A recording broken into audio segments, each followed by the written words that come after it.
قال الله تعالى في كلامه المجيد والفرقان الحميد إن الله وملائكته يصلون على النبي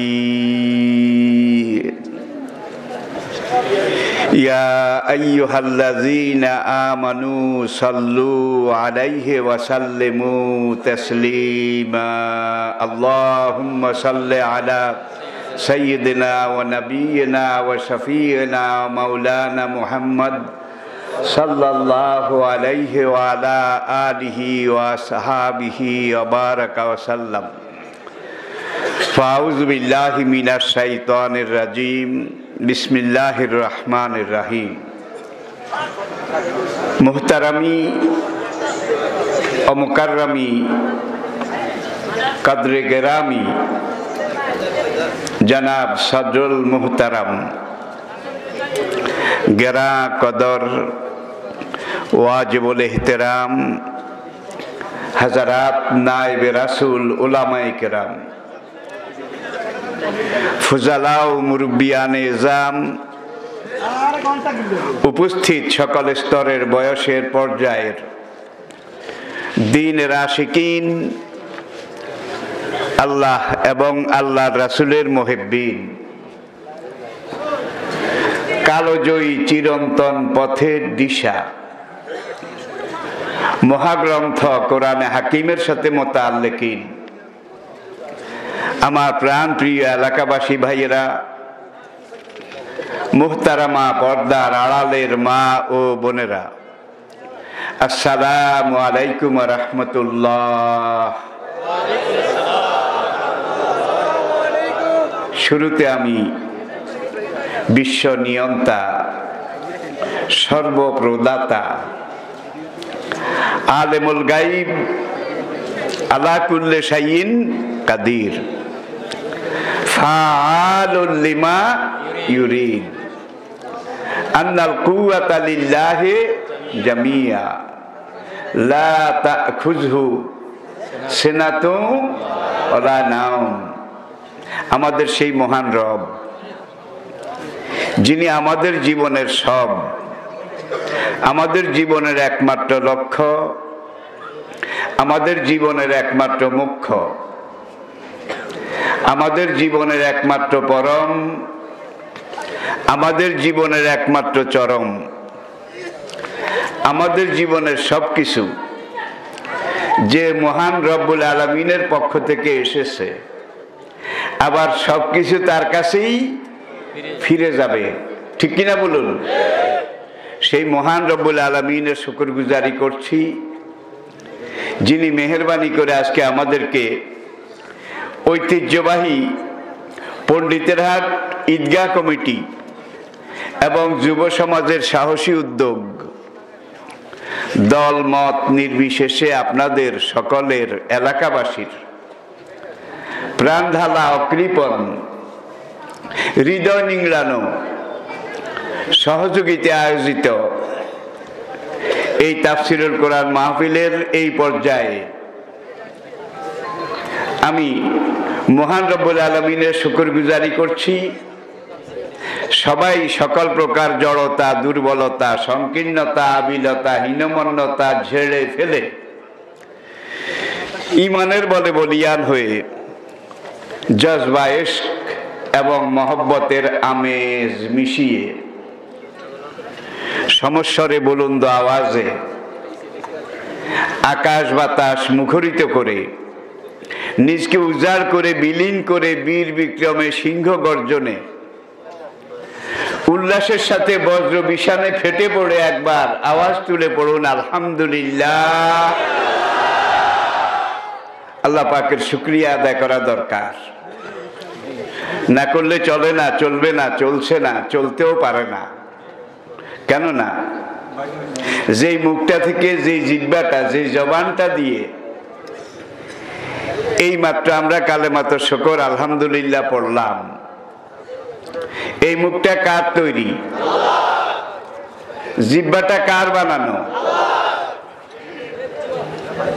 কথা বলার জন্যে যখন আপনি ইচ্ছা করেন জিহ্বাটা ভিতরে নড়াচড়া শুরু করে, সঙ্গে সঙ্গে ঠোঁট দুটো ফাঁক হয়, উপরে নিচে উঠানামা শুরু করে।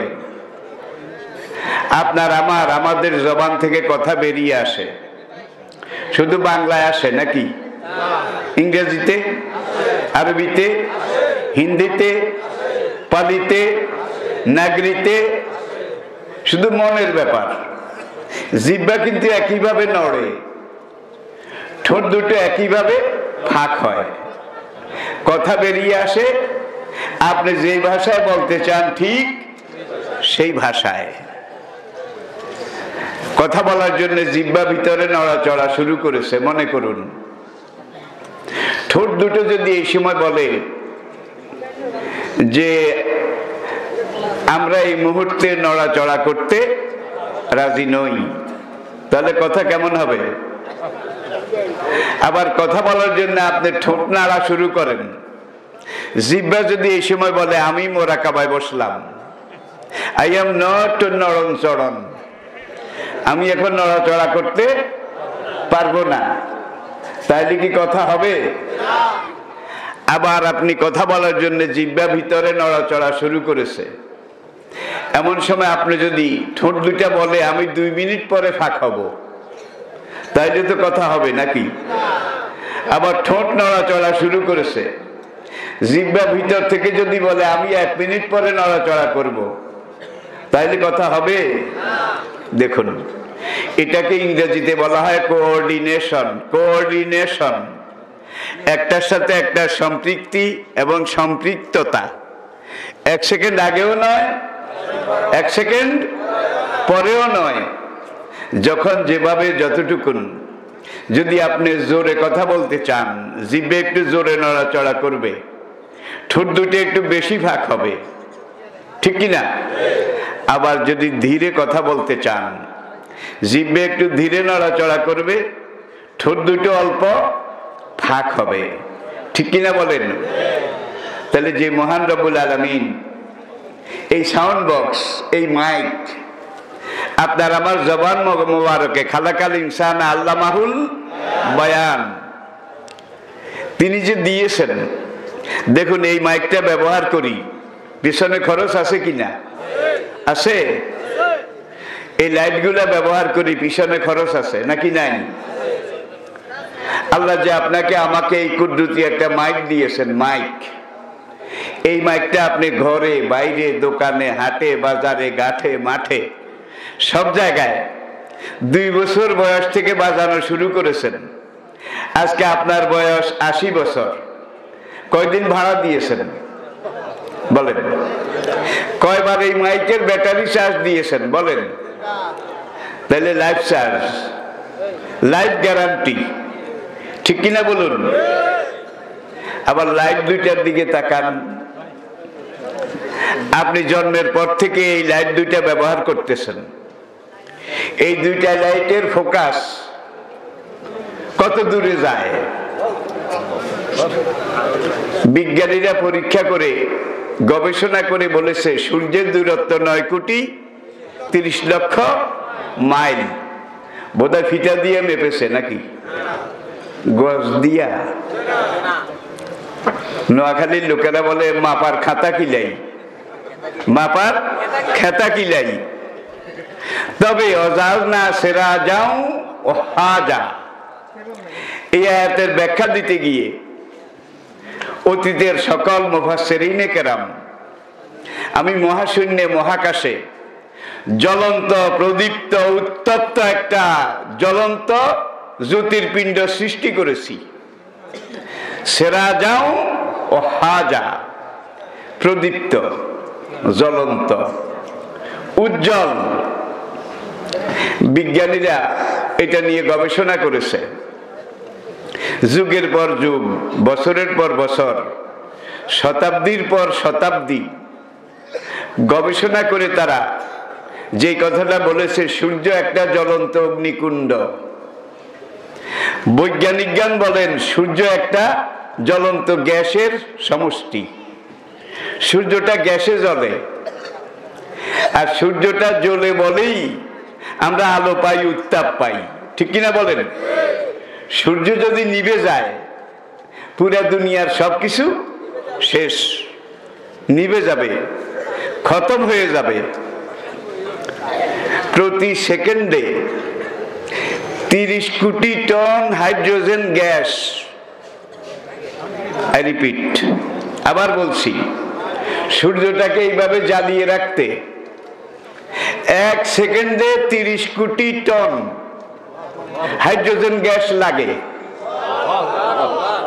মিনিটে, ঘন্টায়, দিনে, মাসে, বছরে, শত বছরে, হাজার হাজার বছরে।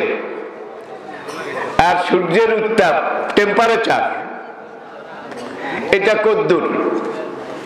বিজ্ঞানীরা এটাকে গবেষণা করে বলেছে 30 কোটি ডিগ্রি সেলসিয়াস। ভাই রে ভাই, দুনিয়ার কোন আগুনে এই উত্তাপ নেই। 30 কোটি ডিগ্রি সেলসিয়াস, ফারেনহাইট। সেকেন্ডে লাগে 30 কোটি টন হাইড্রোজেন গ্যাস। বছরে লাগে কত টন? একদল বিজ্ঞানী বলল কোন দিন জানি গ্যাস শেষ হয়ে যায়। গ্যাস শেষ হয়ে গেলে তো চেরাগ নিভে যাবে। চারদিকে গ্যাস কি পরিমাণ রিজার্ভ আছে এটাকে একটু তোমরা পরীক্ষা নিরীক্ষা করে দেখো। এইবার যে হাইড্রোজেন গ্যাসে সূর্যটা চলে এবং জ্বলে, আমাদেরকে আলো দেয়। সূর্যের চতুর্দিকে তারা গবেষণা, অ্যানালাইসিস, রিসার্চ করে তারা স্বীকার করেছে আরো 500 কোটি বছর, আরো 500 কোটি বছর সেকেন্ডে 30 কোটি টন গ্যাস জ্বালিয়ে রাখার মতো গ্যাস সেখানে মজুদ আছে, রিজার্ভ আছে। তাইলে হাতি যত বড়, হাতির রাখাল মালিক সেও তত বড়, ঠিক কিনা বলেন? সূর্য প্রাণের উৎস, আলোর উৎস, এটা আমরা জানি। কোরআনের আয়াত সূর্য সম্পর্কে যতগুলো আয়াত কোরআনে আল্লাহ পাক নাজিল করেছেন, একটা সূরা আছে আশ-শামস। কি? আশ-শামস, দি সান, সূর্য। আরেকটা আছে দি মুন, কি? আল কামার। আরেকটা আছে দি স্টার্স, নক্ষত্র। আছে না নাই? নজম, নজম আছে নাকি নাই? একটা সূরা আছে দি আয়রন, দি আয়রন, লোহা। ১,৫০০ বছর পরে আজকে দুনিয়া প্রমাণ করলো কোরআনে 114টা সূরা, আপনারা জানেন 114টা সূরার একবারে মাঝখানে 57 নম্বর সূরা, এটা হলো আল হাদিদ। কি? আল হাদিদ, লোহা, দি আয়রন। তাহলে 57, 57, 114, একবার ঠিক মাঝখানে। ওয়ানজালনাল হাদিদ ফিহে বাসুন শাদীদ। আমি লোহা সৃষ্টি করেছি, এই লোহার মধ্যে আমি রব্বুল আলামিন তোমাদের জন্য সবচেয়ে বড় শক্তি রেখে দিয়েছি। আজকে ১,৫০০ বছর পরে, কোরআন নাজিলের ১,৫০০ বছর পরে সারা দুনিয়া স্বীকার করলো এবং দেখতে পেল লোহা ব্যবহারে যেই জাতি যত এক্সপার্ট, লোহা এটা ব্যবহারে যেই জাতি যত বেশি পণ্ডিত, লোহার ব্যবহার যেই জাতি যত বেশি পারে, সেই জাতি বর্তমান পৃথিবীতে সবার চেয়ে শক্তিশালী। কি? জঙ্গি বিমান বানাতে লোহা লাগে না? অ্যাটম বোমা, হাইড্রোজেন বোমা, এগুলার কভারিং লোহা ছাড়া কোনোটা? বন্দুক, রাইফেল, মেশিন গান, ক্ষেপণাস্ত্র, কি লোহা ছাড়া কোনটা হয় বলেন? এই যে আমি কথা বলতেছি, এখানে এতগুলো ক্যামেরা আপনারা দেখতে পাচ্ছেন, এগুলোও তো লোহার তৈরি নাকি? এরপর আপনি যে দালান করেন, বিল্ডিং করেন, ঘর বানান, লোহা লাগে নাকি লাগে না? সমুদ্রে যে জাহাজগুলো চলে লোহা ছাড়া বোধহয় বানায়, আকাশে যে উড়োজাহাজগুলো চলে এই জাহাজের ইঞ্জিনগুলো মূল শক্তি লোহা নাকি অন্য কিছু? লোহা। আজকে সামরিক দিকে ওই জাতি সবার উপরে, যেই জাতি লোহার ব্যবহার ভালো জানে, ভালো বুঝে, তাহলে কোরআনের বাসন স্বাধীন। এই লোহার মধ্যে আমি রব্বুল আলামিন বিশাল শক্তি রেখে দিয়েছি। আবার দেখুন, হুয়াল্লাযী ইউরিকুমুল বারকা খাওফাও ওয়া তামা।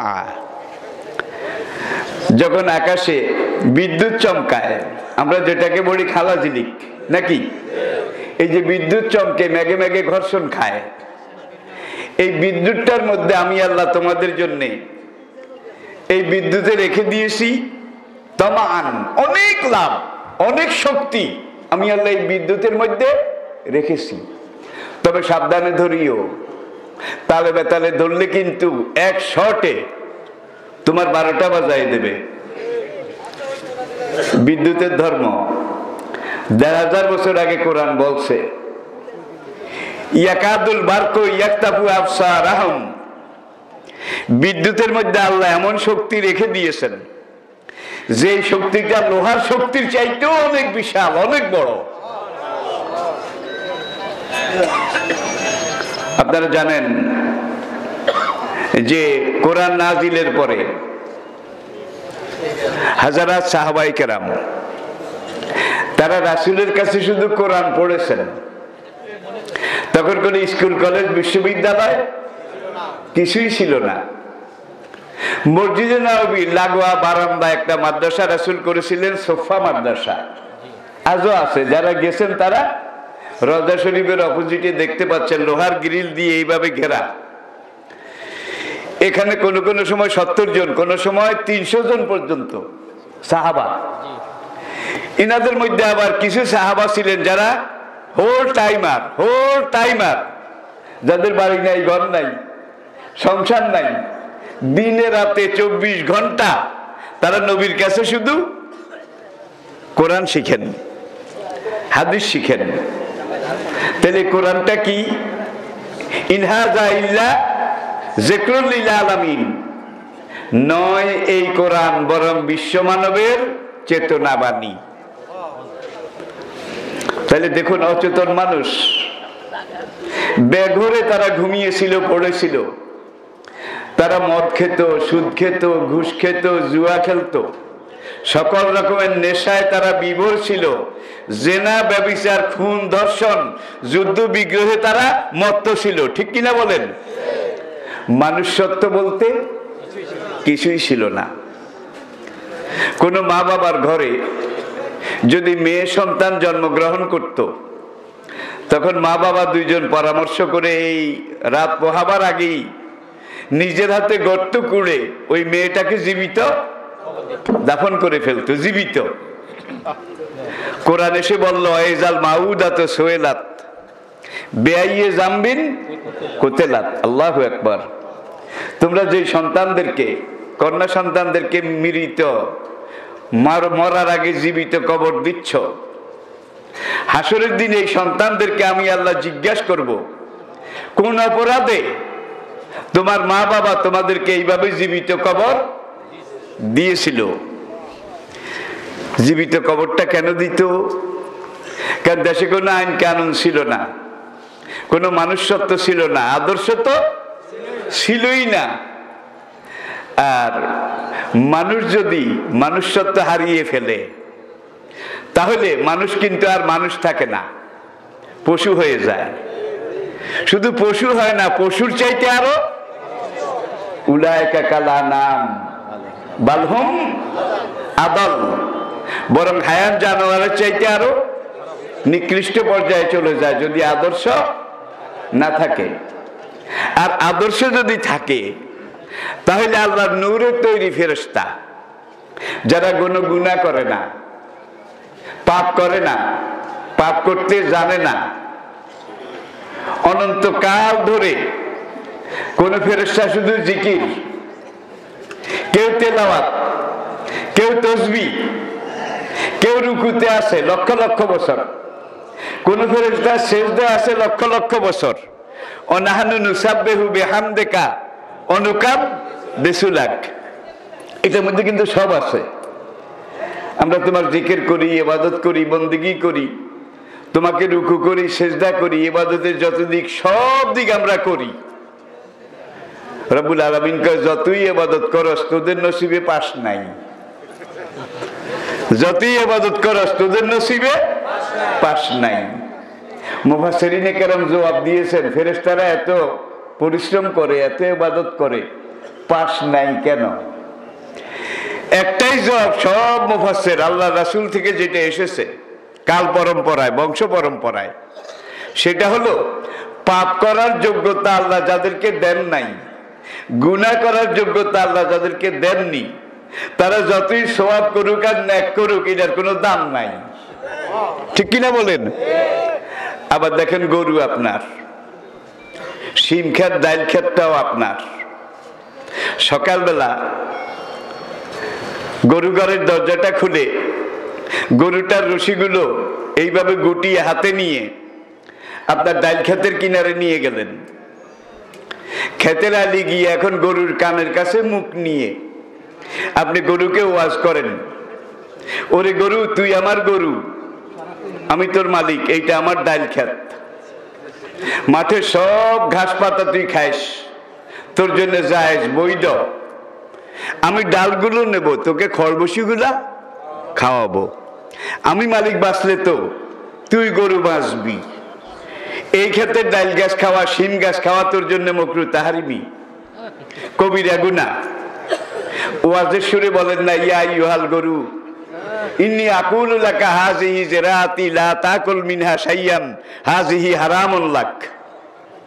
বাংলায় বলেন, আরবিতে বলেন, ওয়াজের সুরে বলেন, ভালো করে ওর কানের কাছে বলেছেন এটা হারাম, এই ডাইল খেত শিম খেত, খবরদার এই হারাম তুই খাইস না। ভালো করে বুঝিয়ে টুজিয়ে জিজ্ঞেস করলেন, গরু মনে থাকবে তো? গরু মাথা লাড়া দিল। আপনি মনে করলেন হেদায়েত হয়ে গেছে। এইবার রশিটা ক্ষেতের আইলে খুলে দিয়ে আসেন, গরু বোধহয় খাবে না। এত ওয়াজ কারে করলেন? এত নসিহত কারে করলেন? গরু বলে কোনটা হালাল কোনটা হারাম, কোনটা জায়েজ কোনটা না জায়েজ, কোনটা বৈধ কোনটা অবৈধ, এটা আমার ডিকশনারিতে নাই, আমার নিদানে নাই, আমার পুঁথিতে নাই, আমার পাঁজিতে নাই, আমার থিওরিতে নাই, আমার ফিলোসফিতে নাই। আমার জীবনের সমস্যা একটা, সেটা হলো পেট সমস্যা। এই পেট ভরার জন্যে আমি সামনে যা পাই সেটাই খাই, আমার জন্য হারাম হালাল বলতে কিছু নাই। এখন এত বুঝাইলেন, এত ওয়াজ করলেন, তারপরও ডাইল খেত একবারে কুল্লু খালাস করে দিয়েছে। গরুর আমল নামার মধ্যে বোধ হয় সগীরা গুনাহ লেখা হয়েছে, কবিরা আমল নামায় নাই। গরু ছাগলের কি আমল নামা আছে? তাহলে আসুন, ফেরেশতারও আমল নামা নাই, গরু ছাগলেরও আমল নামা নাই। হায়ান জানোয়ার, শিয়াল কুকুর, ওরা শুধু খারাপটা করতে জানে, ওরা শুধু খারাপটা করতে জানে, ফেরেশতারা শুধু ভালোটা করতে জানে। ঠিক কিনা বলেন? কিন্তু আল্লাহ বলেন যে ফেরেশতাদের পাশ নাই, গরু ছাগলের ফেল নাই, ফেল নাই। কেন ফেল নাই? পাশ করার যোগ্যতা যাদেরকে আমি দেই নাই, তারা ফেল করলেও ফেল না। ঠিক কিনা বলেন? আর এই ফেরেশতা আর গরু ছাগলের মাঝখানে আপনি, আমি, আমরা মানুষ, যাদেরকে আল্লাহ পাক ইরশাদ করেছেন, লাকাদ কাররামনা বানি আদম ওয়া নাফসি ওয়া মা সাওয়াহা ফাআলহামাহা ফুজুরাহা ওয়া তাকওয়াহা। একবার বিলাতে বার্মিংহাম ইন্টারন্যাশনাল, লন্ডন শহর থেকে 110 মাইল দক্ষিণে বার্মিংহাম শহর, এটা হলো যুক্তরাজ্যের সেকেন্ড সিটি। সেই বার্মিংহাম ইন্টারন্যাশনালে আল্লাহ দাতা হলে একটা সেমিনারে আমি যখন বক্তব্য রাখলাম, আমার বক্তব্যের বিষয়বস্তু ছিল মানবতা এবং দানবতা। কি? ইনসানিয়ত আর হায়ওয়ানিয়ত, মানুষ্যত্ব এবং পশুত্ব। এই বিষয়ের উপরে আমি ৪৫ মিনিট বক্তব্য রাখলাম। এবার প্রশ্ন উত্তর। এক খ্রিস্টান ভদ্রলোক আমাকে প্রশ্ন করলো, অনারেবল মাওলানা, দয়া করে আমাকে একটা প্রশ্নের জবাব আপনি দেবেন। আপনার বক্তব্য আমার কাছে খুবই যৌক্তিক, খুবই পছন্দ হয়েছে। মানুষ যে পাপ করে, অন্যায় করে, সীমা লঙ্ঘন করে, মানুষের তো আসলে কোনো দোষ নাই। আমি বললাম, why not, why not my dear gentleman, ভদ্রলোক, কেন মানুষের দোষ নাই এটা আপনি বলেন। মানুষের মনের মালিকও তো একজন, সেই একজন মানুষকে যেটা করার তৌফিক দেয়, ক্ষমতা দেয়, সাথ দেয়, মানুষ সেটাই করে। আমাদের দেশে এই কথাটা আরেকভাবে আছে, ছায়াবাজি পুতুল রূপে বানাইয়া মানুষ যেমনি নাচাও তেমনি নাচি। পুতুলের কি দোষ? শোনেন নাই গান এইটা? আবার এই করোনার আগে আমি জাপানে ছিলাম। জাপানের বাণিজ্যিক শহর, মনে করেন বাংলাদেশের চট্টগ্রাম আর কি। একদিকে প্রশান্ত মহাসাগর, আরেকদিকে জাপান সাগর। এই দুই সাগরের মিলন মোহনায় দক্ষিণ জাপানের ওসাকা শহর, ওসাকা শহরে আমি যখন বক্তব্য রাখলাম ইসলামের নারীর অধিকার, নারীর মর্যাদা, ওসব দেশে কিন্তু অধিকার সমান। কি? সমান। যার যেভাবে মন চায় সেইভাবে, কোনো ব্যারিকেড, কোনো লাগাম, কোনো বিধিনিষেধ, কোনো হুকুম আহকাম নাই, সবাই মানুষ সমান। তবে একটা জিনিস, আমি রাত গভীর, তখন সেখানকার টাইম রাত 1:45 বাজে। আমি জাপানের নারিতা এয়ারপোর্টে, নারিতা ইন্টারন্যাশনাল এয়ারপোর্ট, এখানে নামলাম। এখান থেকে সেখানের ভাইয়েরা প্রায় 450 কিলোমিটার দূর থেকে আমাকে রিসিভ করতে আসলো। গাড়িতে উঠলাম, তারা আমাকে নিয়ে যাচ্ছে মূল গন্তব্যে। এখন দেখি যে একটা মেয়ে, বয়স 20-এর কম হবে, আর ওদের পোশাক আশাক তো খুব সংক্ষেপ, মুখতাসার। মেয়েটা একা একা রাস্তা দিয়ে হেঁটে যায়। আমি সঙ্গীদেরকে বললাম, ভাই, এই মেয়েটা যে একা একা এই গভীর রাতে রাস্তা দিয়ে হেঁটে যায়, কোনো ডর নাই? তখন সঙ্গীরা জবাব দিল, না হুজুর, কোনো ডর নাই। আমি বললাম, কেন? কয় না, ওর উপর এখন কেউ হস্তক্ষেপ করবে না, কেউ ওকে শীষ দেবে না, কেউ একে টিজিং করবে না, কারণ আইনে নিষেধ, আইন আছে। এরপরে দেখুন, রাস্তা পার হওয়া, ট্রাফিক সিগন্যালের লাল বাতি যখন জ্বলে, সব গাড়ি দাঁড়ায় গেছে, সব মানুষ দাঁড়ায় গেছে, কুত্তা একটা হিডাও দাঁড়ায় রয়েছে। কুত্তা মানুষের কাছ থেকে শিক্ষা নিয়েছে। আর আমরা এমন এক দেশে বাস করি, আইন কাগজে আছে, কিতাবে আছে, বাস্তবে মাঠে ময়দানে আইন নাই। ঠিক কিনা বলেন? ধর্ষণের শাস্তি মৃত্যুদণ্ড, এটা আলেম ওলামা তারা দাবি করেছেন। বিজ্ঞ যারা সুধী বুদ্ধিজীবী, তারাও দাবি করেছে মৃত্যুদণ্ড। বেশ কিছুদিন আগে এটা পাশ হয়েছে সংসদে, যে ধর্ষণ করবে তার শাস্তি মৃত্যুদণ্ড। এই আইন পাশ হওয়ার পরে ধর্ষণ কমে গেছে, থেমে গেছে, বন্ধ হয়েছে নাকি বাড়ছে? তাহলে যে শাস্তি মৃত্যুদণ্ড, এটা আপনি সংসদে পাশ করেন, সংসদের বাবার কাছে নিয়ে পাশ করেন, এটা কিন্তু আপনার বানানো আইন। ঠিক কিনা? কিন্তু এই মৃত্যুদণ্ডটা যদি আপনি আল্লাহর বানানো আইন, ওয়ালাকুম ফিল কিসাসে হায়াতুন, ইয়া উলুল আলবাব, আমি আল্লাহ যে আইন দিয়েছি অপরাধীকে কিভাবে শাস্তি দিতে হবে, তোমরা যদি আমি আল্লাহর কোরআনে দেওয়া আমার রাসূলের শিখানো আইন এটাকে সমাজে প্রয়োগ করো, তোমাদের জীবনে নিরাপত্তা চলে আসবে, হায়াতুন, তোমাদের জীবনে নিশ্চয়তা চলে আসবে, তোমাদের জীবনে শৃঙ্খলা চলে আসবে। ইয়া উলুল আলবাব, আকল যদি থাকে তোমরা এটা বুঝার চেষ্টা করো।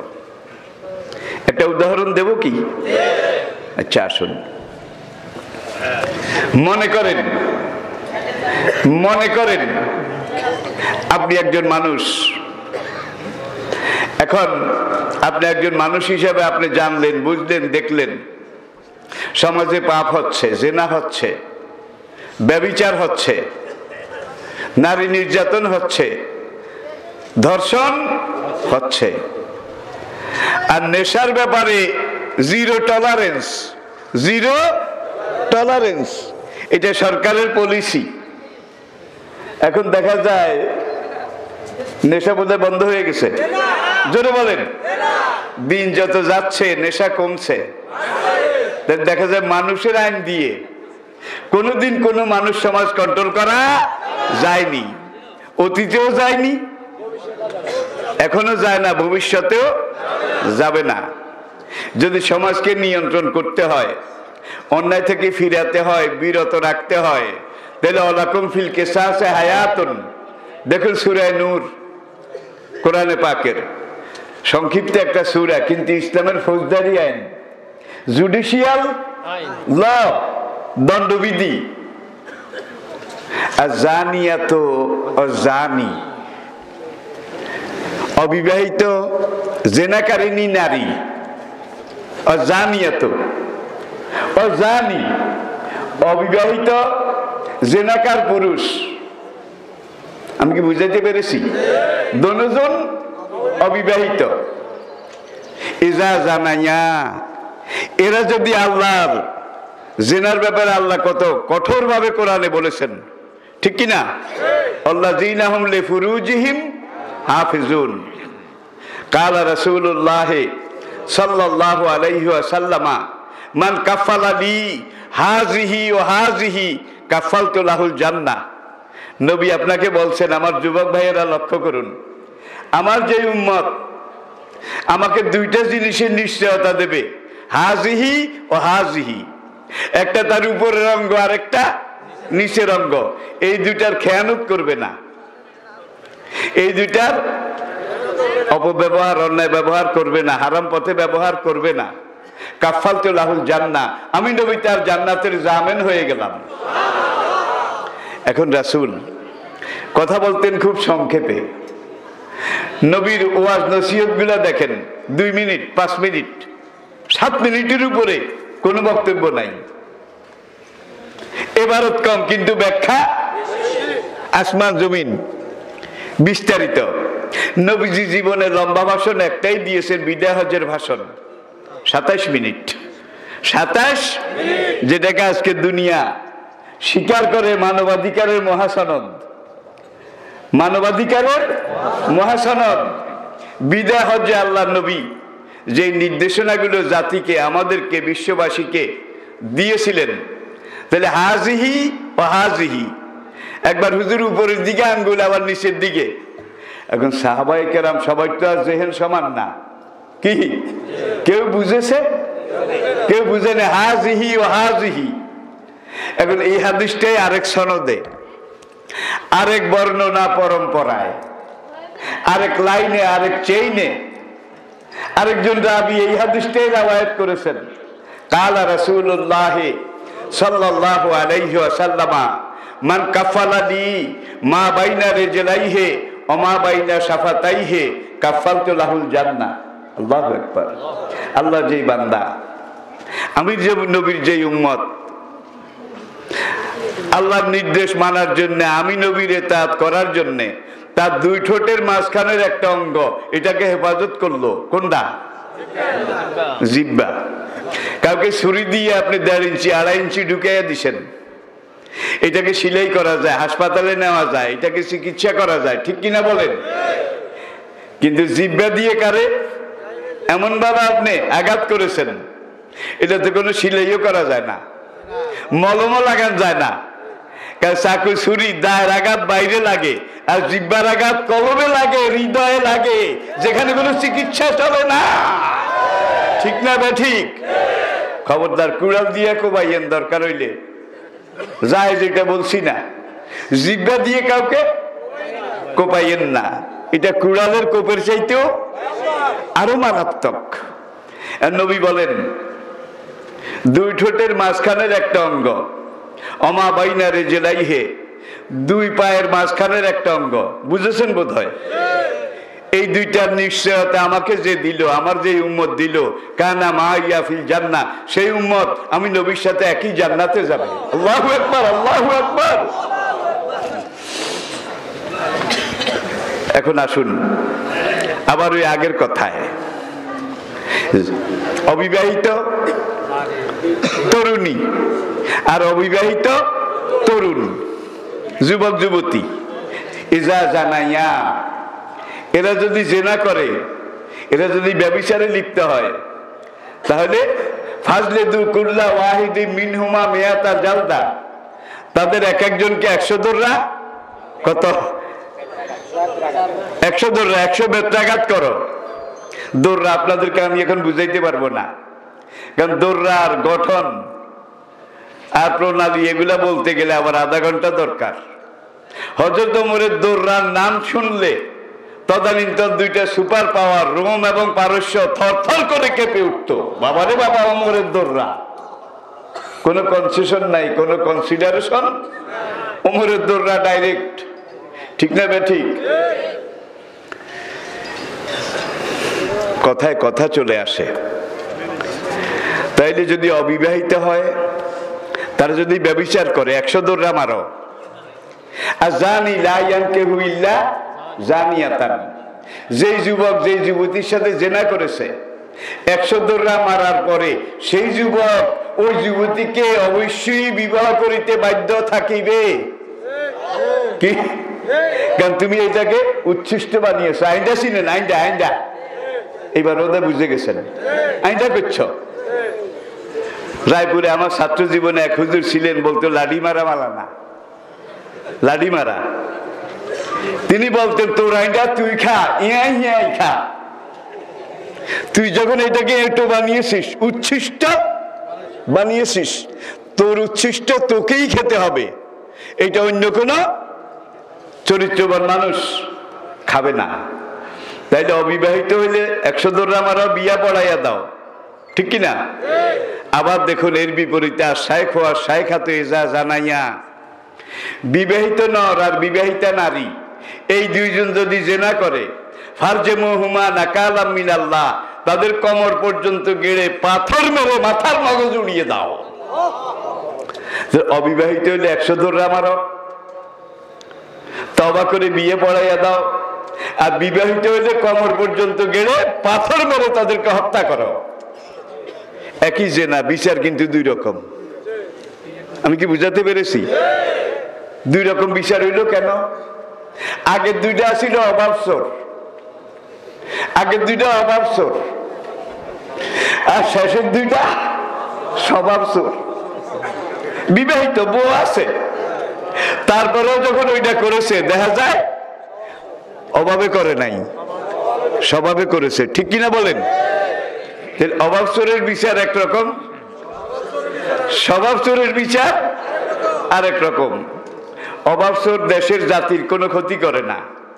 আপনার ক্ষেতের 2টা করল্লা নিয়ে গেছে, একটা মূলা তুলে নিয়ে গেছে, কিছু ধন্যপাতা তুলে নিয়ে গেছে, ব্যক্তির একটু গায়ে লাগে, জাতির কোনো ক্ষতি। কিন্তু স্বভাবসর,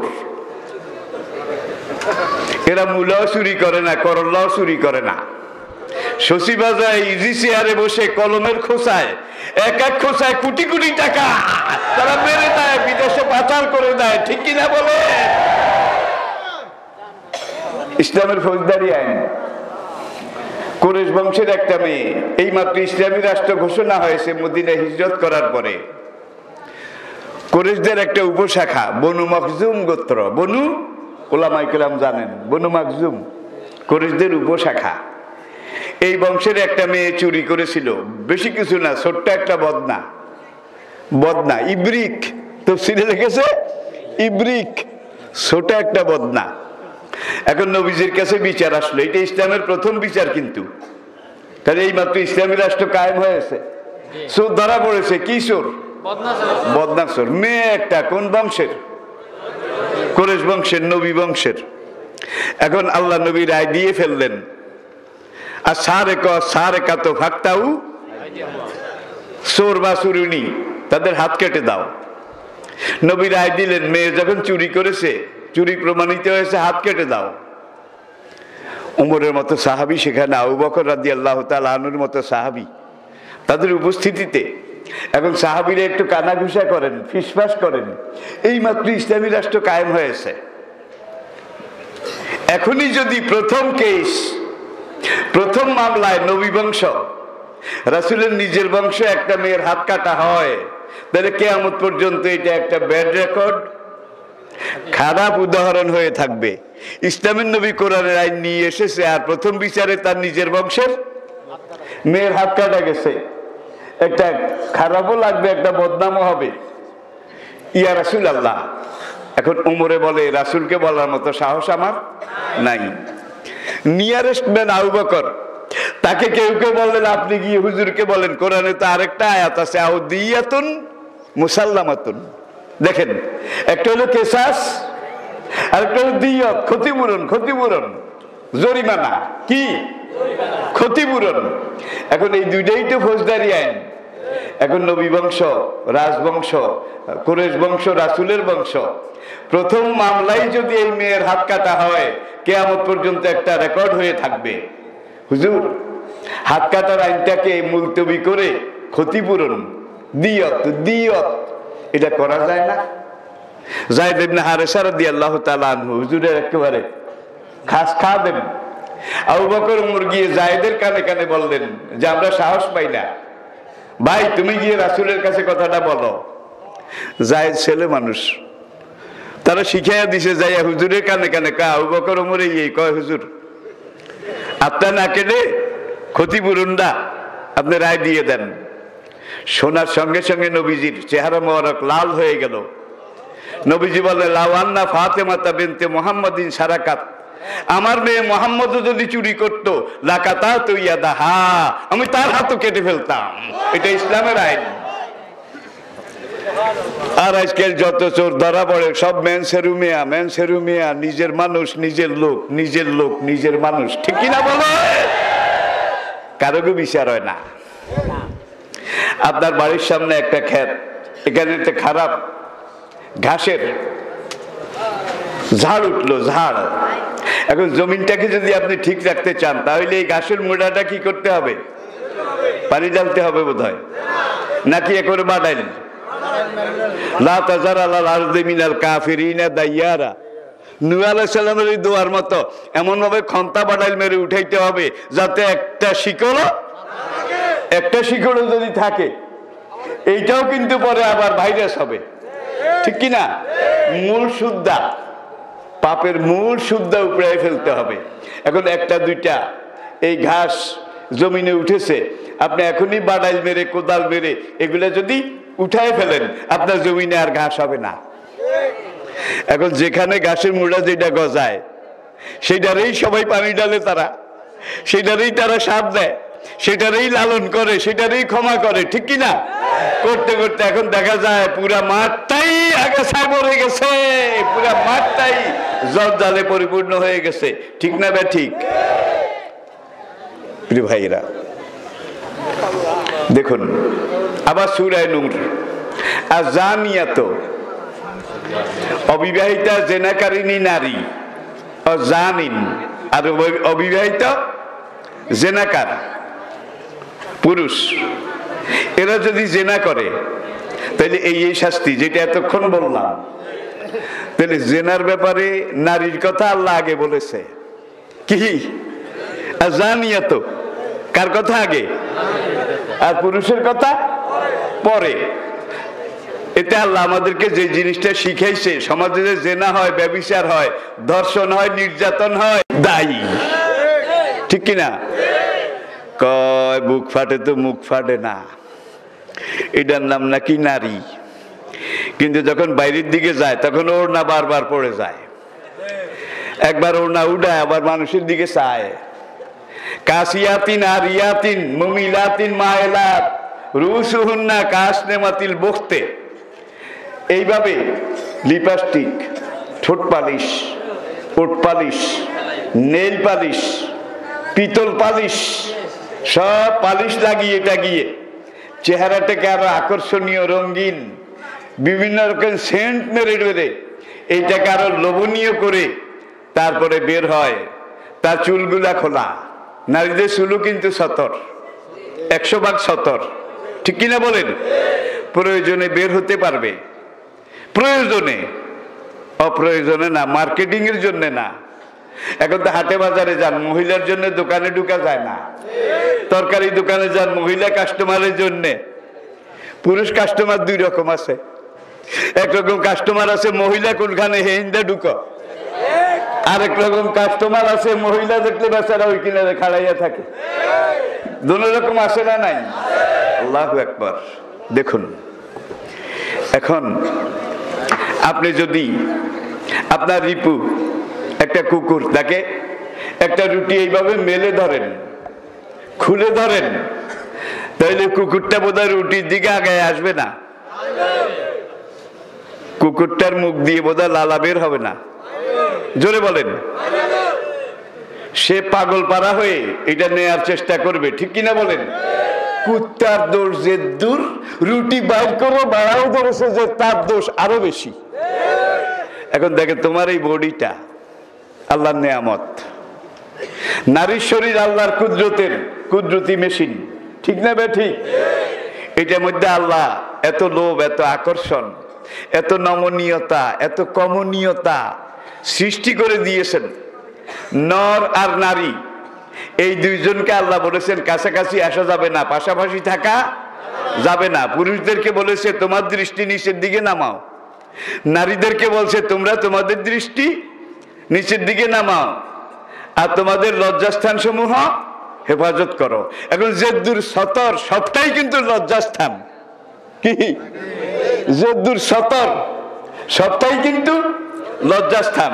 এখন পুরুষের সতর আর নারীর সতর দুইটারে পাশাপাশি রাখেন, তাহলে বোঝা যায় পুরুষের সতর জেদ্দুর, নারীর সতর চাইতে আরো 100 গুণ বেশি। বোধহয় আমি বুঝাইতে পারি নাই।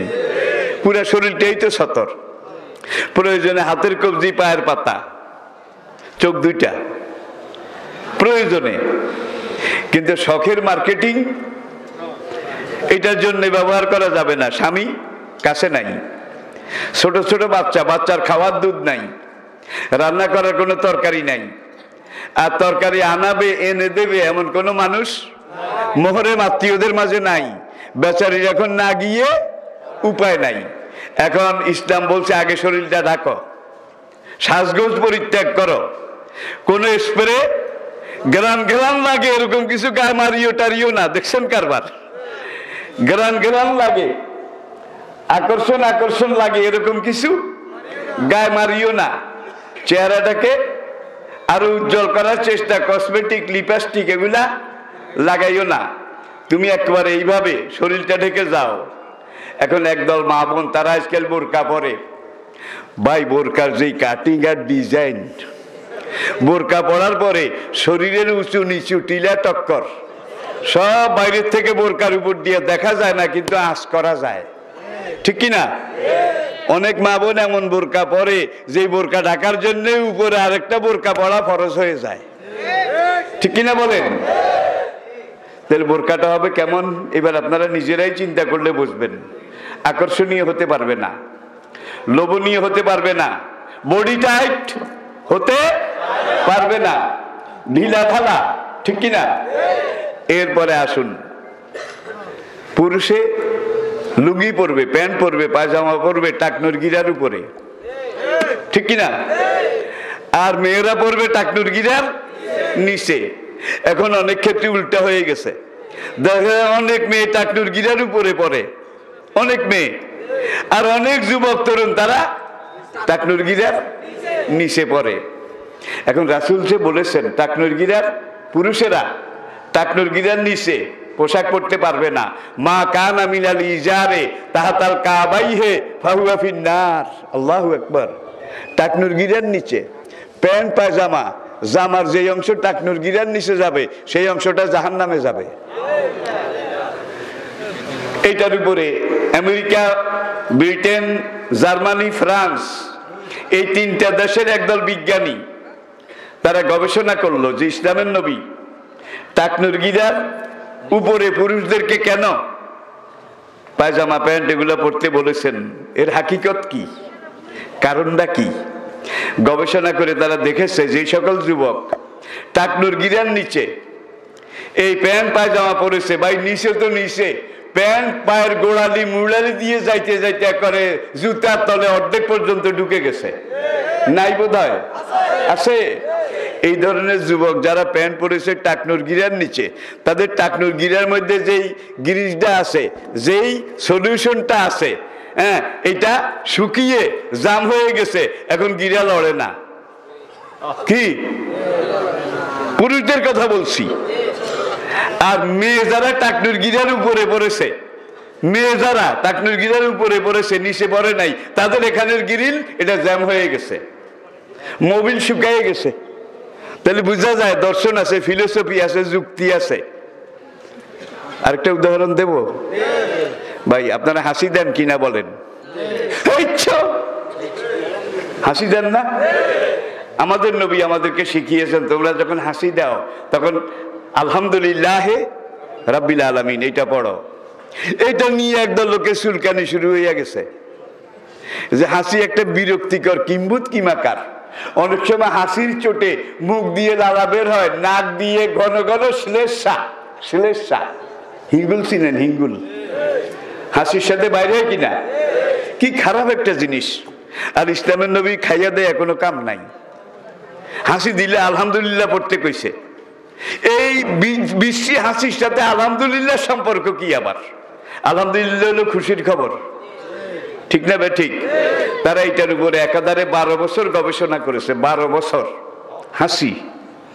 আর ইসলামের নবী হাসি দিলে কেন আলহামদুলিল্লাহ পড়তে বলেছেন, এর শানে নজুল কি? 12 বছর গবেষণার পরে তারা স্বীকার করেছে মানুষ যখন হাসি দেয়, হাসির আগে যে নিঃশ্বাস প্রশ্বাস, নাক দিয়ে যেই বাতাস তার ফুসফুসে যায়, তার হার্টে যায়, তার লিভার, কিডনি, শরীরের অঙ্গগুলোতে, ভিতরের ইঞ্জিনগুলোতে যায়। এই নিঃশ্বাসের বাতাসের সাথে লক্ষ লক্ষ কোটি কোটি রোগ জীবাণু, ভাইরাস এই বাতাসের সাথে ভিতরে ঢুকে তার লাংসে, তার হার্টে, তার বাল্বে, তার কিডনিতে এই রোগের জীবাণু, ভাইরাসগুলা জমা হয়। জমা হওয়ার পরে যখন আল্লাহর একটা কুদরত, একজন আল্লাহর বান্দা ইচ্ছে করে হাসি দেয়, তখন তার কিডনি থেকে শুরু করে উপরের দিকে একেবারে ফুসফুস, লাংস, হার্ট পর্যন্ত নাক মুখ দিয়ে যেই বাতাসটা বের হয়, এই বাতাসটার গতি স্পিড হলো ঘন্টায় 150 কিলোমিটার, 100 মাইল বেগে। বাতাসটার গতিবেগ ঘন্টায় 100 মাইল। আর এই ফুসফুস থেকে, লাংস থেকে, হার্ট থেকে, বাল্ব থেকে যখন 100 মাইল বেগে নাক মুখ দিয়ে বাতাসটা সজোরে বের হয়, এখানে যত ভাইরাস, যত রোগ জীবাণু জমা হয়েছিল এই হাসির সাথে সব বাইর হয়ে যায়। যার জন্য নবী বলছেন তোমার ভাইরাস হাসির সাথে বের হয়ে গেছে, খুশির খবর, বড় আলহামদুলিল্লাহ রাব্বিল আলামিন। যুক্তি আছে কিনা? এরপর তারা বলে ভাইরে ভাই বেশি গান্ডাগান্ডি করিস না, এই কোরআন এমন এক কোরআন, আর এই নবী এমন এক নবী, যেই নবীর, যেই কোরআনের প্রত্যেকটা কথার মধ্যে দর্শন আছে, ফিলোসফি আছে, যুক্তি আছে, বিজ্ঞান আছে, সায়েন্স আছে, গবেষণা আছে। আপনাদের কি অসুবিধা হয়? আমি আসলে বুড়ো মানুষ, খুবই অসুস্থ, বেশিক্ষণ কথা বলবো না, আমি উপসংহারে চলে আসি। আমার পরে আমার পুত্র প্রতিম, আপনাদের এলাকার গৌরব, হযরত মাওলানা আব্দুল কাইয়ুম, চিনেছেন বোধহয় সবাই, ফজিলতুল শায়েখ, ফজিলতুল উস্তাদ, সাহেবুস সামাহা, বারিক বিন আলেমে দ্বীন, মুহাদ্দিস, মুহাক্কিক, তিনি আপনাদের সামনে ইনশাআল্লাহ ওয়াজ করবেন। আপনারা তার ওয়াজ শুনে যাবেন। রাজি আছেন তো? আমি মাঝখান দিয়ে বুড়া মানুষ এসে একটু, এটারে বলা হয় অনুপ্রবেশ। অনুপ্রবেশ। আসুন, এরপরে করে হাই তোলে কিনা, আমি এখন হাই তোলার পরে নবী কি পড়তে বলেছেন? লা হাওলা ওয়ালা কুওয়াতা। ডেঞ্জারাস সিগন্যাল, কি বিপদ সংকেত। হাই তোলা বিপদের লক্ষণ, যার জন্য নবী বলছেন তুমি যদি হাই তোলো তাহলে তুমি লা হাওলা ওয়ালা কুওয়াতা বলে আল্লাহর কাছে সারেন্ডার করো। আর হাসি যখন দাও তখন খুশির সুরে কও আলহামদুলিল্লাহ। হাসিটা বলেছি, এবার আমিরটা শোনেন। নবী বলছেন যখন হাই তুলবে তখন তোমরা পড়বে লা হাওলা। এখন হা করে যখন হাই তোলেন তখন ভিতর থেকে বাতাস বেশি বাইরে হয় না, কিন্তু ঢুকে বেশি। কি হাসিতে বেশি বাইরে হয় আর হাই তোলায় বেশি ঢুকে। দিশান না।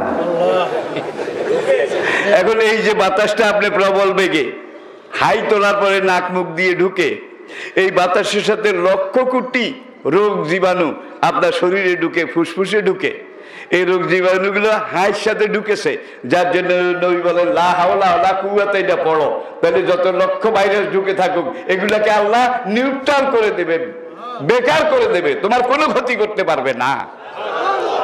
দেখেন কত সূক্ষ্ম সায়েন্স। আর একটা কথা, যেখান থেকে আমি এসেছি সেখানে গিয়ে শেষ করছি। হুয়াল্লাযী ইউরিকুমুল বারকা খাওফান ওয়া তামাআ। তোমরা ওই আকাশে যে বিদ্যুৎ চমকে এটা দেখো, এটা এই বিদ্যুতের মধ্যে আমি আল্লাহ তোমাদের জন্য বিশাল শক্তি রেখে দিয়েছি। খাওফান, তবে তালে বেতালে ধরিও না। তালে বেতালে ধরলে কিন্তু খবর আছে। কি সেই বিদ্যুতের খোলা তার দুইটা একত্রে এক কভারের ভিতরে দিলে দুম দুম দুম ফায়ার করে। খাইছে নেগেটিভ আর পজিটিভ দুইটা একত্রে পাশাপাশি রাখা যাবে না। এখন পাশাপাশি থাকবে এমন একটা ব্যবস্থা করতে হবে যাতে একজন আরেকজনকে না দেখে। কি ব্যবস্থা? এটা কেন আবার বিজ্ঞানের দিকে জানো। খালাকনাকুম আজওয়াজা। সুবহানাল্লাযী খালাকাল আজওয়াজা কুল্লাহা মিম্মা তুমবিতুল আরদ ওয়া মিন আনফুসিহিম ওয়া মিম্মা লা ইয়ালামুন। জগতের সবকিছুকে আল্লাহ জোড়া হিসেবে সৃষ্টি করেছেন। জোড়া ছাড়া কিন্তু আল্লাহর কোনো সৃষ্টি নাই। ঠিক না বে ঠিক?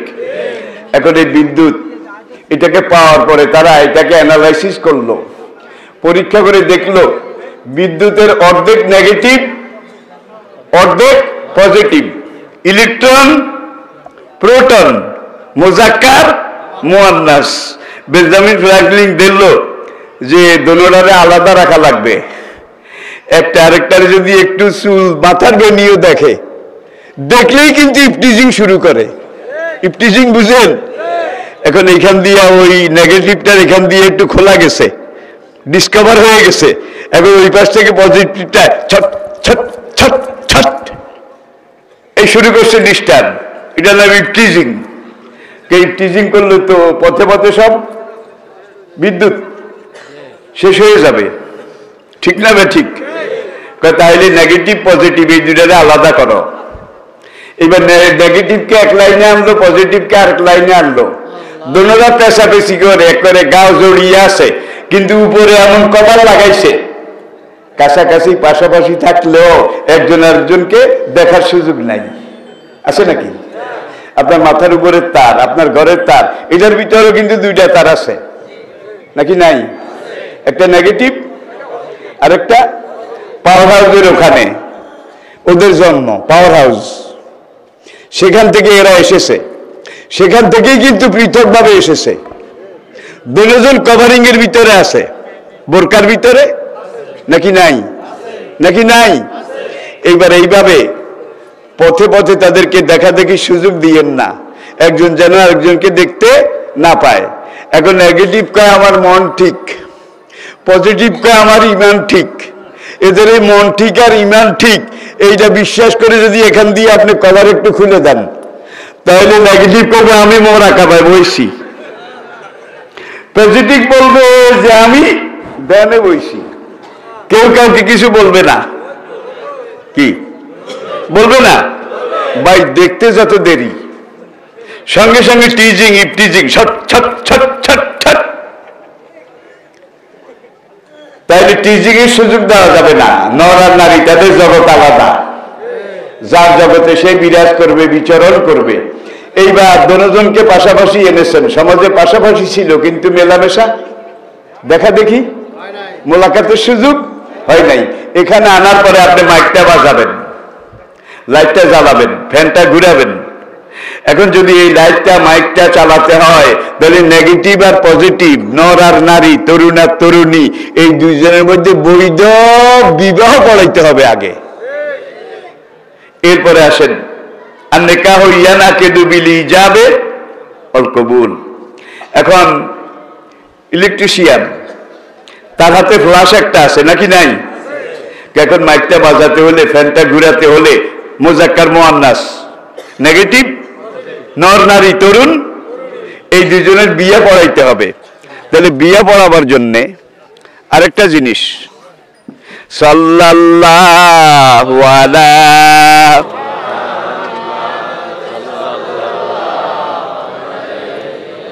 চা থাকলে একটু দিতে বলেন সামান্য।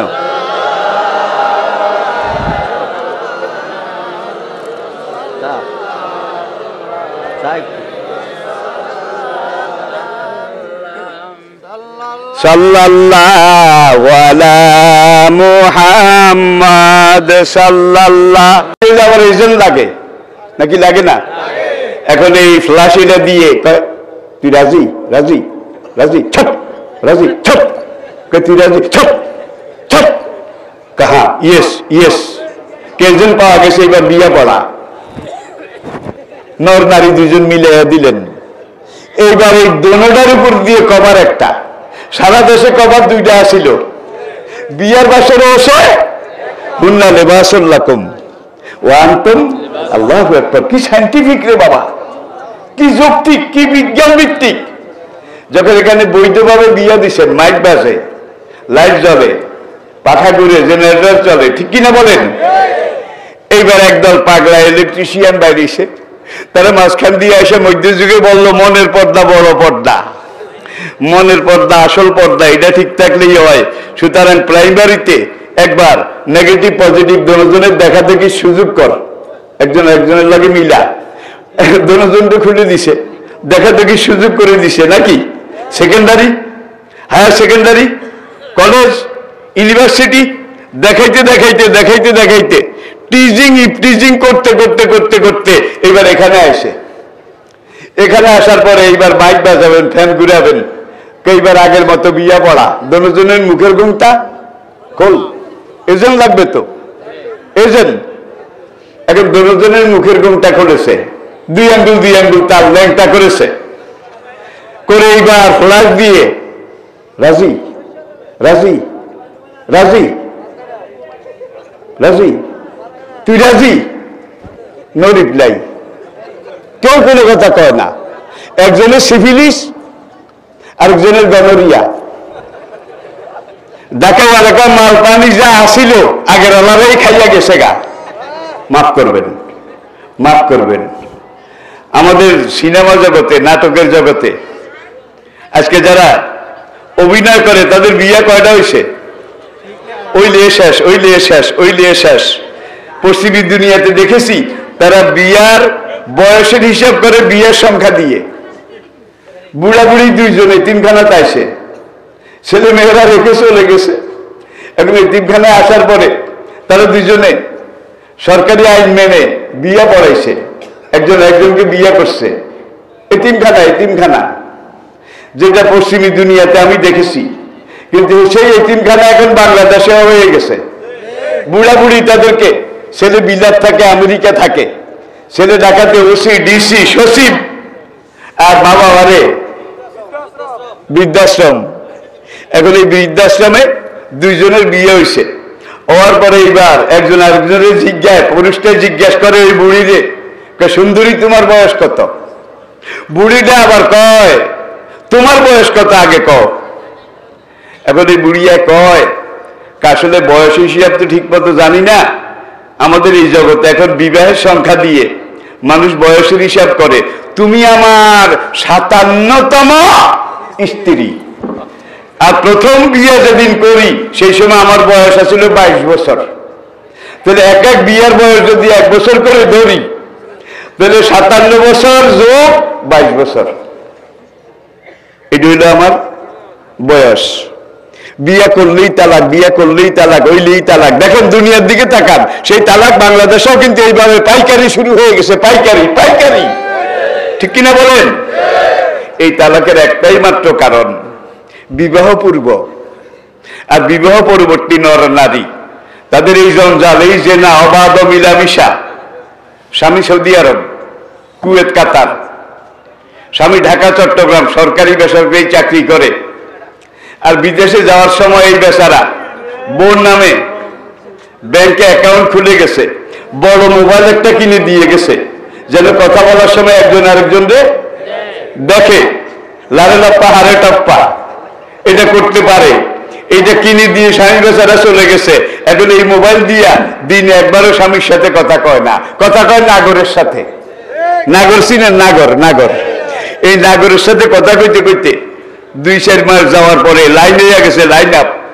লাইন আপ হওয়ার পরে এটা সেটেল দাও, সিদ্ধান্ত হয়ে গেছে। বেচারা 2-3টা বাচ্চা রেখে আরেকজনের লাগে চলে গেছে। এরকম ঘটনা আপনাদের এলাকায় নাই? আছে আছে আছে ভাই। আমার কাছে মানুষ মশলার জন্য আসে, তমুকের বউ তমুকের সাথে চলে গেছে। কি হয়েছে রে? কতদিন যেন বিয়ে হয়েছে কোর্টে, যে তমুকের লাগে গেছে কোর্টে বিয়ে হয়েছে। আগে যে স্বামী আসছিল সে কি তালাক দিছে? কয় এটা জানি না। গৃহস্থের গরু চোরে দড়ি পাকায়, গৃহস্থের গরু চোরে দড়ি পাকায়, বেচারা তো তালাকই দেয় নাই। এখন 101 বার যদি বিয়ে পড়ায় কোর্টে, কোনো লাভ হবে? এখন দেখেন এই ঘরে যত সন্তান হবে সব জারজ হবে, সব অবৈধ হবে। আর এরা বড় হলে যখন বিয়ে করবে, এরা আবার সংসার করবে, তখন এই জারজের ঘরে যেগুলো হবে এগুলো হবে জারুয়ার হুদ জারুয়া। খাস বাংলা কইলাম কি? জারুয়ার পুত জারুয়া। এই অবস্থা, এই ব্যভিচার, এই অবাধ মেলামেশা, বেপরদিকি, বেহামি, এটা যদি চলতে থাকে তাহলে জারজে দেশটা ভরে যাবে। এটাকে কেউ প্রতিরোধ করতে পারবে না। ইসলামী রাষ্ট্র কায়েম হয়েছে। নবী আগেই বলেছিলেন এমন এক আল্লাহর ব্যবস্থা আমি নিয়ে আসবো, কোরআন। যে কোরআনের সমাজ কায়েম হলে দেশের সবচাইতে সুন্দরী মেয়েটা উত্তর আরবের হাদ্রামাউত থেকে একাকিনী সেজে গুজে রওনা করে দক্ষিণ আরবের সানা পর্যন্ত, ইয়ামন পর্যন্ত আসবে, তার দিকে কেউ একবার চোখ তুলেও তাকাবে না। এই ঘটনা বাস্তব হয়েছে নাকি হয় নাই? হয়েছে নাকি হয় নাই? আল্লাহু আকবার। আজকে পশ্চিমী দুনিয়া, ফিরিঙ্গি জগৎ, অমুসলিম জগৎ, সেখানে যুবক যুবতীর যে অবস্থা, বাংলাদেশের অবস্থা তার চাইতে আরো কাহিল। কারণ যেই নেশা বাংলাদেশে চলছে রে বাবা, দুনিয়ার কোন সরকার, কোন দেশে আল্লাহর কসম এত নেশা নাই। সেখানে বিড়ি খাইতে হইলে রাস্তায় বিড়ি খাওয়া যায় না, হাঁটতে হাঁটতে বিড়ি খাওয়া যায় না, সিগারেট খাওয়া যায় না, দোকানে চা দোকানে বসে সিগারেট বিড়ি খাওয়া যায় না, গাড়ি ঘোড়ায় তো যায় না। আপনি এখন গাড়িতে উঠবেন, বিড়ি যদি বেশি খাইতে হয় তাহলে গাড়িতে ওঠার আগে এখানে একটা রুম আছে, এই রুমটার নাম হইল স্মোকিং কর্নার। যেতে যেতে বিড়ি খাইবে এন হাঁটা হাঁটাই অন্তন খাইটাই, যেন অন্যের ক্ষতি না হয়, ডিস্টার্ব না হয়। তাইলে অন্যের ডিস্টার্ব আপনি করবেন, এটাকে বলে পাবলিক নিউসেন্স। আপনার অধিকার আপনি ভোগ করবেন, করেন, কিন্তু আরেকজনের অধিকার আপনি নষ্ট করতে পারেন না। পুরো দুনিয়াতে এই আইন আছে, কিন্তু ভাই আমাদের দেশে নাই। এরপর আসুন করোনা ভাইরাস। পুরো দুনিয়ার আজকে কি অবস্থা? সুপার পাওয়ার আমেরিকা নাকি সবচেয়ে বড় শক্তি, তাদের অবস্থা সবচাইতে খারাপ, সবচাইতে খারাপ। আমাদের পাশের দেশ, এই অঞ্চলে আরেকটা পরাশক্তি বললে অত্যুক্তি হবে না। আমেরিকার পরে ব্রাজিল 2 নম্বর, ব্রাজিলের পরে আমাদের বন্ধু দেশ, নাম কইতাম না, নাম কইলে আবার শাস্ত্রে আছে, হিন্দু শাস্ত্রে শ্বশুরের নাম, ভাসুরের নাম, স্বামীর নাম, এই তিনটা নেওয়া শাস্ত্রে নিষেধ। এই তিন নাম যদি কোনো নারী মুখে আনে তাহলে শাস্ত্রে রৌরব নরক, রৌরব নরক, এই জাহান্নামে তাকে যেতে হবে। আগের কালের বুড়ি, ছেলের বউর কালাজ্বর, কালাজ্বর। পাশের গ্রামে এক কবিরাজ বৌদ্ধের কাছে গেছে যে বউর এই অবস্থা, বউ তো যায়, কবিরাজ মশাই কিছু দাওয়াই দেন। কবিরাজে 3টা বড়ি দিছে, এই শেষ কথা কিন্তু, 3 বড়ি দিয়া এরপরে বলে নিমের শাল শিলপাটায় বেটে মধু মেখে চেটে খেতে হবে। নিমের শাল শিলপাটা বেটে মধু মেখে এই বড়ি খাইতে হবে। অনুপান, অনুপান বুড়ারা বুঝছেন, হোলাইনে বুঝতো না। এখন ওই বুড়ি বললে আমার দিকে আসে, অর্ধেক পথ আসার পরে কয় হ্যাঁ হ্যাঁ, কি এসে যে 3 নাম লওয়া শাস্ত্রে মানা, যে 3 নাম মুখে আনলে রৌরব নরক ছাড়া, হাবিয়া দোজক ছাড়া আর কোনো গতি নাই। বউরে আমি কেমনে বুঝাবো? এখন ওই বুড়ির শ্বশুরের নাম নিমাই চন্দ্র, ভাসুরের নাম শিলাব্রত, স্বামীর নাম মধুসূদন, এই 3টা। বুড়ি তো মহাবিপদে, যদিও বড়ি এনেছি অনুপান করলে তো আমার ধর্ম শেষ, নষ্ট হয়ে যাবে। বুড়ি চালাকা ছিল, বোর সামনে গিয়ে ওই 3 জনরে বলাইছে, কি স্বামী, শ্বশুর, ভাসুর, বলাইয়া এইবার বৌরাতে বড়ি দেয়। বড়ি দিয়া কয় ইনার শাল তেনার বেটে, প্রথম নিমেরে দেখাইছে ইনার শাল তেনার বেটে, শিলাব্রত শিল্পাটা খা মধু ওনার সেটে, মধুসূদন রে দেখাইছে। ভাই কথা কওয়া খুব কঠিন, মাঠে কথা আমরা জীবনের ঝুঁকি নিয়ে বলতেছি, ঠিক কিনা বলেন? ঠিক কিনা বলেন? বহু মাহফিল কথা বলতে পারি না, মাহফিলে গেছি, পুলিশকে হুজুর নামিয়েন না। আপনার ওয়াজ শুনতে চাইছিলাম, নেটে শুনি, ইন্টারনেটে শুনি, ইউটিউবে শুনি, কিন্তু নসিবে নাই, হুজুর নামিয়েন না, আমাদের কিছু করার নাই। এমন অবস্থা তো বোধহয় নাই। আল্লাহ পাক আমাদেরকে বুঝার তৌফিক দান করুন। তবে করোনা ভাইরাস বাংলাদেশে তুলনামূলকভাবে সবচাইতে কম, ঠিক কিনা বলেন? এই ওয়াজের কারণে, এই তাফসিরের কারণে। সেই ব্রিটিশ আমলে যখন আমি ছাত্র ছিলাম তখন ঢাকাকে বলা হতো সিটি অফ মস্ক, মসজিদের শহর। বাংলাদেশ কান্ট্রি অফ মস্ক, এত মসজিদ দুনিয়ার কোন দেশে, এত আজান, এত একামত, এত নামাজি, এত দাড়ি টুপি, এত ওয়াজ তাফসীর দুনিয়ার কোন দেশে নাই। তাহলে আপনার পাশের দেশ, বন্ধু দেশ, রুহের সম্পর্ক, আত্মার সম্পর্ক যে বন্ধুদের সাথে, সেই বন্ধুরা সিরিয়ালে 3 নম্বরে আসে, থার্ড কি থার্ড সিরিয়ালে। আর সেখানে তো যাতায়াত, বন্ধু দেশ, বুঝেন না? এত কিছুর সুবাদে আল্লাহর রহমতে বাংলাদেশ এখন পর্যন্ত কোনো সিরিয়ালে পড়ে নাই। আলহামদুলিল্লাহ, আলহামদুলিল্লাহ। এই ওয়াজের কারণে, এই তাফসীরের কারণে, এই আযান, এই মসজিদ, এই নামাজের কারণে। সুতরাং ওয়াজ তাফসীর বেশি বেশি শুনবেন, ইন্তজাম করবেন। আজ থেকে 56 বছর আগে আমি এই তাফসীর ওয়াজ শুরু করেছি, 56 বছর আগে। সাইদি সাহেব আমার জন্ম একই বছরে, 1940। ওনার বয়সে 82, আমার বয়সে 82। 2 সপ্তাহ আগে আমি এমনি সিনা হাসপাতালে যখন, তখন শামীম সাইদি আমাকে দেখতে আসলেন, আরো কিছু গুরুত্বপূর্ণ ব্যক্তি জাতীয় তারা আসলেন। আসার পরে শামীম আমাকে জিজ্ঞেস করে, চাচা আপনার বয়স কত? বললাম বাবা বয়সটা জানি না, 1940 সালে জন্ম। আমার আব্বু তো 1940 সালে। তাইলে আমরা 2 ভাই কিন্তু সাওয়া সাওয়া। আর বাংলাদেশে হওয়ার পরে এই 2 ভাই কিন্তু পুরা বাংলাদেশ, তারপর বহির্বিশ্ব, এই কোরআনের ফেরি আমরা করেছি, আলহামদুলিল্লাহ। এরপরে বলে, চাচা কোন মাসে আপনার জন্ম? 1940 সালের কোন মাসে? এবং তখন তো ইংরেজি মাস্টার্স, গ্রাম বাংলার মা বোনেরা বেশি জানতো না, তবে আমার আম্মা কইছে ফাল্গুন মাসে। ফাল্গুন মাস 1940। তখন স্বামী সাইদি কয় আমার আব্বু বলছে আমার আব্বুর জন্ম 1940 ফেব্রুয়ারিতে, তাহলে ফেব্রুয়ারি আর ফাল্গুন তো এক। কি আল্লাহ শুকর, ময়দান খালি থাকে না, আমরা চলে যাব। আমার ছেলেরা ময়দানে এসে গেছে, ঠিক না ভাই? ঠিক। 80-90 দশকে চিন্তা করেছি আমরা দুই ভাই বিলাতেও বিভিন্ন জায়গায় একত্রে থাকতাম, যে ভাই পরের লোক তো আসে না, মাঠে পরবর্তী লোক তো আসে না, আমরা তো বুড়া হয়ে গেলাম, আমরা তো যাওয়ার পথে। এক ভাই আরেক ভাইকে বললাম যে আল্লাহর জমিন কোনো সময় খালি থাকবে না। আলহামদুলিল্লাহ, হাজার হাজার তরুণ যুবক কোরআনের পাখি তৈরি হয়ে গেছে, ঠিক কিনা বলেন?